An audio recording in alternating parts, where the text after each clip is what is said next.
प्रतिनिधी संभाजीनगरमध्ये धक्कादायक घटना समोर आली आहे। लिटिल फ्लावर संभाजीनगर छावणी परिसरात शाळेत टीसी घेण्यासाठी आलेल्या एका अल्पवयीन विद्यार्थ्याने शिक्षकावर चाकूने हल्ला केल्याची माहिती समोर येत आहे।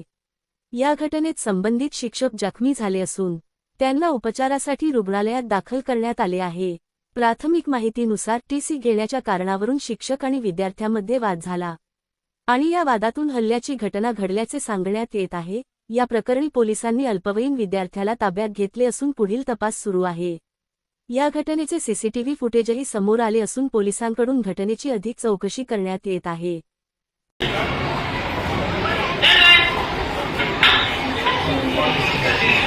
लावून घेतलं